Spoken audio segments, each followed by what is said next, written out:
BFM Business, Intégral Placement, l'œil de la presse.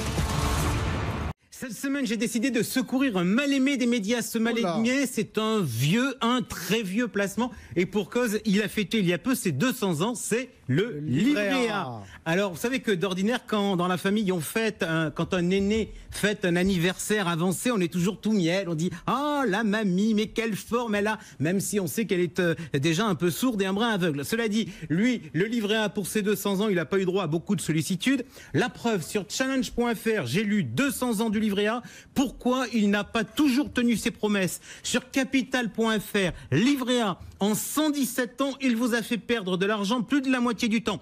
Quant à vous, camarades, auditeurs et téléspectateurs, qui vraisemblablement faites partie des 80% des Français qui détenaient un livret A, eh bien, ne rigolez pas trop. Eh bien, pourquoi? Parce que dans Le Parisien, un expert en finance comportementale l'a affirmé, le livret A est plébiscité car l'humain est paresseux intellectuellement. Alors ça, c'est pour vous. Vous voulez le réhabiliter, ce livret A ? Ben, écoutez, je vais commencer déjà par traiter le cas de la paresse intellectuelle. Oui, voyez-vous, je pense que les épargnants, comme d'ailleurs les journalistes, font de plus en plus preuve de paresse intellectuelle. Mais franchement, celui qui doit être blâmé, ce n'est pas celui qui fait l'effort de faire un virement pour transférer de l'argent de son compte ordinaire vers son livret A et toucher un modeste 0,75% par an, mais celui qui ne fait aucun effort et laisse dormir son pognon sur son compte courant. Et je rappelle pour mémoire qu'au cours des dernières années, le placement préféré des Français, ce n'est pas l'assurance vie ou le livret A, c'est le compte courant non rémunéré. Bon. N'empêche que ce livret A, dans tout ce que vous nous avez dit là, c'est vrai qu'il nous a fait perdre de l'argent la moitié du temps? Alors écoutez, si votre argumentation consiste à me sortir des chiffres sur 200 ans, je vais vous faire une confidence, mais je m'en moque, mais absolument comme de l'an 40. C'est comme quand on me sort des chiffres pour m'inciter à aller sur les actions, en me disant, les actions c'est formidable parce que ça vous fait pas perdre d'argent à long terme, et qu'on vous sort une démonstration avec des chiffres sur 30 ans. Franchement, où je serai dans 30 ans, j'en sais fichtrement rien. Donc, pour moi, c'est inaudible. En plus, si on parle finance et comportement, il faut tenir compte de la préférence pour le présent et de certains effets de mémoire. Je ne sais pas où est-ce qu'on préfère, mais aujourd'hui, il nous fait perdre de l'argent. Ben, écoutez, balancer que le livret A fait perdre de l'argent et vous dire que vous êtes paresseux intellectuellement, je trouve ça limite. Prenons un exemple. On va prendre un exemple, le mien. Cela dit, Cédric, ça pourrait être aussi le vôtre. Partons donc de notre classe d'âge. Nous avons eu l'occasion de nous intéresser à la gestion de notre argent à partir du milieu des années 80. Eh bien, depuis cette époque, presque systématiquement, le livret A nous a fait gagner de l'argent grâce aux politiques de désinflation, grâce aux règles de calcul du taux du livret A. Le livret A a affiché un gain sur la période moyen de 1,20% selon les statistiques du site Meilleure Banque. Alors pour la génération des plus jeunes, les Guillaume, le résultat est absolument identique. Alors certes, les décennies précédentes avaient été moins favorables, mais qui a vécu l'ensemble de ces périodes? Des épargnants qui aujourd'hui sont âgés de 80 ans et plus. On veut les contraindre de bourrer leur patrimoine d'actions? Franchement, soyons sérieux. Bon, mais n'empêche qu'aujourd'hui, il nous fait perdre de l'argent.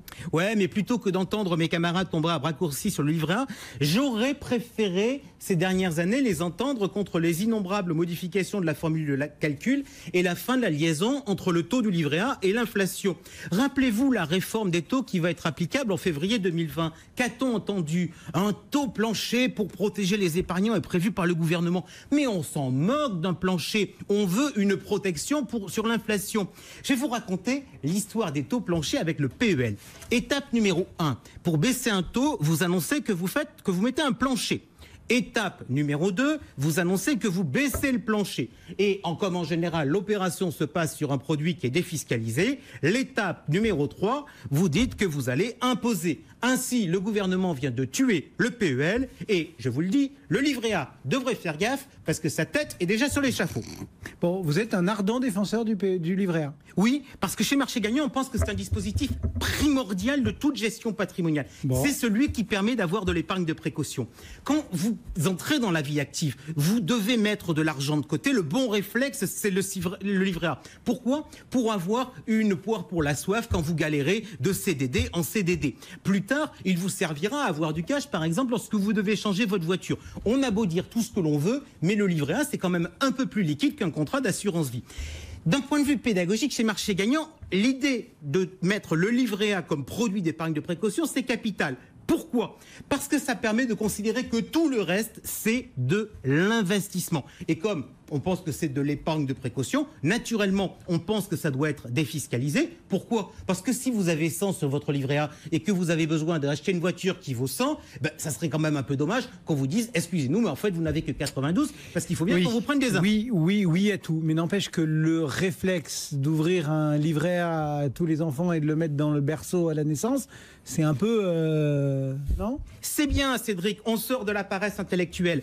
Si le livret A n'est pas considéré comme un placement, mais comme une simple épargne de précaution, vous avez entièrement raison. Comme je le dis souvent, on n'a jamais vu un bambin retirer de l'argent de son livret A sous prétexte qu'il n'avait pas assez de cash pour se payer une tétine. Donc, si on voulait faire une réforme ambitieuse de l'épargne, notamment de l'épargne réglementée, il faudrait fusionner toutes les formules qui sont centralisées à la Caisse des dépôts.